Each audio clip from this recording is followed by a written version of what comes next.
Hello friends, welcome back to my channel. Arjun ने कहा, हे कृष्ण, कभी आप संन्यास माध्यम सर्वस्व का न्यास ज्ञान योग से कर्म करने की और कभी निष्काम माध्यम से कर्म करने निष्काम कर्म योग की प्रशंसा करते। इन दोनों में से एक जो आपके द्वारा निश्चित किया हो और जो परम कल्याणकारी, उसे मेरे लिए कहिए। श्री भगवान ने कहा, संन्यास माध्यम से किया जाने वाला कर्म सांख्य योग या निष्काम माध्यम से किया जाने वाला कर्म योग, ये दोनों ही परम श्रेष्ठ को दिलाने वाला है, परंतु सांख्य योग की अपेक्षा निष्काम कर्म योग श्रेष्ठ है।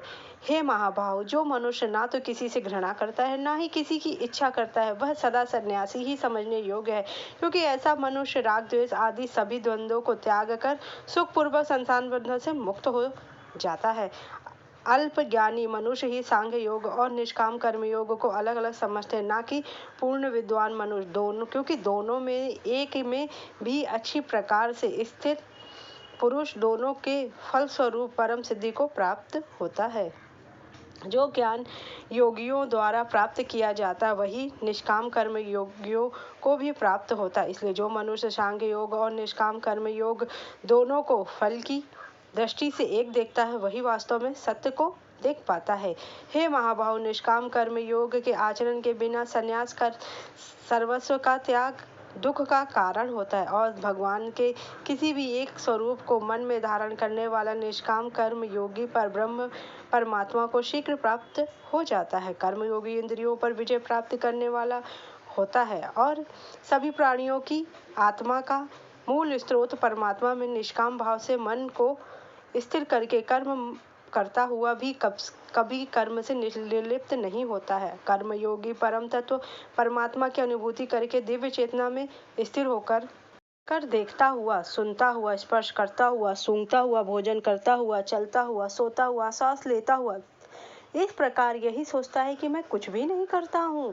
कर्मयोगी बोलता हुआ, त्यागता हुआ, ग्रहण करता हुआ तथा आंखों को खोलता और बंद करता हुआ भी यही देख सोचता है कि सभी इंद्रियां अपने अपने विषयों में प्रवृत्त हो रहे हैं, ऐसी धारणा वाला होता है। कर्मयोगी सभी कर्म फलों को परमात्मा को समर्पित करके निष्काम भाव से कर्म करता है, तो उसको कर्म फल कभी स्पर्श नहीं करता। जिस प्रकार कमल का पत्ता जल को स्पर्श नहीं कर पाता है, कर्मयोगी निष्काम भाव से शरीर, मन, बुद्धि और इंद्रियों के द्वारा केवल आत्मा की शुद्धि के लिए ही कर्म करते। कर्मयोगी सभी कर्म के फलों का त्याग करके परम शांति को प्राप्त होता है, और जो योग में स्थिर नहीं, वह कर्म फल को भोगने की इच्छा के कारण कर्म फल में आसक्त होकर बंधता है। शरीर में स्थिर जीवात्मा मन से समस्त कर्मों का परित्याग करके वह ना तो कुछ करता है, ना ही कुछ करवाता है, और तब वह 9 द्वारों वाले नगर स्थूल शरीर में आनंद पूर्वक आत्मा स्वरूप में स्थिर रहता है। शरीर में स्थिर जीवात्मा देह का कर्ता ना होने के कारण इस लोक में उसके द्वारा ना तो कर्म उत्पन्न होते हैं, ना ही कर्म फलों से कोई संबंध रहता, बल्कि यह सब प्रकृति के गुणों के द्वारा ही किए जाते हैं। शरीर में स्थित परमात्मा ना तो किसी के पाप कर्म को और ना ही किसी के पुण्य कर्म को ग्रहण करता है, किंतु जीवात्मा मोह से ग्रसित होने के कारण परमात्मा जीव के वास्तविक ज्ञान को आच्छादित किए रहता है। किंतु जब मनुष्य का अज्ञान तत्व ज्ञान परमात्मा का ज्ञान द्वारा नष्ट हो जाता है, तब उसके ज्ञान के दिव्य प्रकाश से उसी प्रकार परम तत्व परमात्मा प्रकट हो जाते हैं, जिस प्रकार सूर्य के प्रकाश से संसार की सभी वस्तुएं प्रकट हो जाती हैं। जब मनुष्य बुद्धि और मन से परमात्मा की शरण ग्रहण करके परमात्मा के ही स्वरूप में पूर्ण श्रद्धा भाव से स्थिर होता है, तब वह मनुष्य तत्व ज्ञान के द्वारा सभी पापों से शुद्ध होकर पूर्व जन्म को प्राप्त न होकर मुक्त हो जाता है। तत्वज्ञानी मनुष्य विद्वान ब्राह्मण और विनम्र साधु को तथा गाय, हाथी, कुत्ता और नर भक्षी को एक समान दृष्टि से देखने वाला होता है। श्री भगवान ने कहा, हे प्रथापुत्र, अब उसको सुन जिससे तू योग का अभ्यास करते हुए उनमें अनन्य भाव से मन को स्थिर करके और मेरी शरण होकर संपूर्णता से मुझको बिना किसी संशय के जान सकेगा। अब मैं तेरे लिए उस परम ज्ञान को अनुभव सहित कहूँगा, जिसको पूर्ण रूप से जानने के बाद भविष्य में इस संसार में तेरे लिए कुछ भी जानने योग्य शेष नहीं रहेगा। हजारों मनुष्यों में से एक मेरी प्राप्ति रूपी सिद्धि की इच्छा करता है, और इस प्रकार सिद्धि की प्राप्ति के लिए यत्न करने वाला मनुष्य में से भी कोई एक मुझको तत्व रूप से साक्षात सहित जान पाता है। पृथ्वी, जल, अग्नि, वायु, आकाश, मन, बुद्धि और अहंकार, ऐसे यह 8 प्रकार के भेदों वाली मेरी जड़ स्वरूपा परा प्रकृति है। महाभाव अर्जुन, परंतु जड़ स्वरूप परा प्रकृति माया के अतिरिक्त अन्य चेतना दिव्य स्वरूप परा प्रकृति आत्मा को जानने का प्रयत्न कर, जिसके द्वारा जीव रूप से संसार का भोग किया जाता है। हे अर्जुन, तू मेरी इन जड़ तथा चेतन प्रकृतियों को भी सभी प्राणियों के जन्म का कारण समझ, और मैं ही इस संपूर्ण जगत की उत्पत्ति तथा प्रलय का मूल हूँ। हे धनंजय, मेरे अतिरिक्त अन्य कुछ भी नहीं है। जिस प्रकार माला में मोती धागे पर आश्रित रहता, उसी प्रकार यह संपूर्ण जगत प्राणियों के समान मुझ पर ही आश्रित है। हे कुंती पुत्र, मैं ही जल का स्वाद हूँ, सूर्य तथा चंद्रमा का प्रकाश हूँ, समस्त वैदिक मंत्रों में ओमकार हूँ, आकाश में ध्वनि हूँ, और मनुष्यों द्वारा किए जाने वाला पुरुषार्थ भी मैं ही हूँ। मैं पृथ्वी में गंध हूँ, अग्नि में ऊष्मा हूँ, समस्त प्राणियों में वायु हूँ, वायु स्वरूप हूँ, और तपस्वियों में तब भी मैं ही हूँ। हे प्रथापुत्र, तू मुझको ही सभी प्राणियों का अनंत बीज समझ। मैं बुद्धिमानों की बुद्धि और तेजस्वी मनुष्यों का तेज हूँ। हे भरत श्रेष्ठ अर्जुन, मैं बलवानों का कामना रहित और आसक्त रहित बल हूँ, और सब प्राणियों में धर्मानुसार शास्त्रानुसार विषयी जीवन हूँ। हे प्रथापुत्र, तू मुझको ही सभी प्राणियों का अनंत बीज समझ। मैं बुद्धिमानों की बुद्धि और तेजस्वी मनुष्यों का तेज हूँ। हे भरत श्रेष्ठ अर्जुन, मैं बलवानों का कामना रहित और आसक्त रहित बल हूँ, और सब प्राणियों में धर्मानुसार शास्त्रानुसार विषयी जीव हूँ।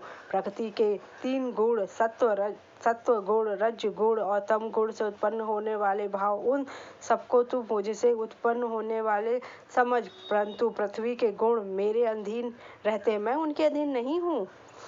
प्रकृति के इन 3 गुणों से उत्पन्न भावों द्वारा संसार के सभी जीव मोहग्रस्त रहते हैं। इस कारण प्रकृति के गुणों से अतीत मुझ परमात्मा अविनाशी को नहीं जान पाते हैं। यह तीनों दिव्य गुणों से युक्त मेरी पराशक्ति स्वरूपा माया को पार कर पाना असंभव है, परंतु जो मनुष्य मेरे शरणागत होता है, वह मेरी इस माया को आसानी से पार कर जाते हैं। मनुष्यों में अधर्मी और दुष्ट स्वभाव वाले मूर्ख लोग मेरी शरण ग्रहण नहीं करते। ऐसे नास्तिक स्वभाव धारण करने वाले लोगों को ज्ञान मेरी माया द्वारा हर लिया जाता है। हे भरत श्रेष्ठ अर्जुन, 4 प्रकार के उत्तम कर्म करने वाले, कर्ता, दुख से निवृत्त चाहने वाला, अर्थार्थी, धन संपदा चाहने वाला, जिज्ञासु, केवल मुझे जानने की इच्छा रखने वाला, और ज्ञानी, मुझे ज्ञान सहित जानने वाला भक्त मेरा स्मरण करते हैं। इनमें से वह ज्ञानी सर्वश्रेष्ठ जो सदैव अनन्य भाव से मेरी शुद्ध भक्ति में स्थिर रहता है, क्योंकि ऐसी ज्ञान भक्ति को मैं अत्यंत प्रिय होता हूँ, वह मुझे अत्यंत प्रिय होता है। यद्यपि ये चारों प्रकार के भक्त उदार हृदय वाले हैं, परंतु मेरे मत के अनुसार ज्ञानी भक्त तो साक्षात मेरा ही स्वरूप होता है, क्योंकि वह स्थिर मन बुद्धि वाला ज्ञानी भक्त मुझे अपना सर्वोच्च लक्ष्य जानकर मुझ में ही स्थिर रहता है। अनेकों जन्मों के बाद अपने अंतिम जन्म में वह मेरी शरण ग्रहण करता है। उसके लिए सभी के हृदय में स्थिर सब कुछ मैं ही हूँ। ऐसा महात्मा आत्मा दुर्लभ होता है। जिन मनुष्यों का ज्ञान सांसारिक कामनाओं के द्वारा नष्ट कर दिया गया है, वह केवल अपने अपने स्वभाव के अनुसार पूर्व जन्मों के वर्जित संस्कारों के कारण प्रकृति के नियमों के वश में होकर अन्य देवी देवताओं की शरण ग्रहण करते। जैसे ही कोई भक्त जिन देवी देवताओं के स्वरूप को श्रद्धा से पूजने की इच्छा करता है, मैं उसकी श्रद्धा को उन्हीं देवी देवताओं में स्थिर कर देता हूँ। वह भक्त सांसारिक सुख की कामना से श्रद्धा से युक्त होकर उन देवी देवताओं की पूजा आराधना करता है, और उसकी वह कामनाएं पूर्ण भी होती, किंतु वास्तव में यह सभी इच्छाएं मेरे द्वारा ही की जाती हैं। जैसे ही मेरी भक्ति जिन देवी देवताओं के स्वरूप को श्रद्धा से पूजन की इच्छा में मैं उसकी शुद्धि को उन्हीं देवी देवताओं में, इसलिए वह सांसारिक सुखों की कामना के लिए उन देवी देवताओं की पूजा करने लगता है। परंतु उन अल्प बुद्धि वालों को वह फल क्षणभंगुर होता हुआ भोगने के बाद समाप्त हो जाता है। देवताओं के पूजन वाले देवलोक को प्राप्त होते हैं, किंतु मेरी भक्ति मेरे परम धाम को प्राप्त होते हैं। बुद्धिहीन मनुष्य मुझ अप्राकृत परमात्मा को ही मनुष्य रूप में वह मेरे लिए श्रेष्ठ अविनाशी स्वरूप के परम प्रभाव को नहीं समझ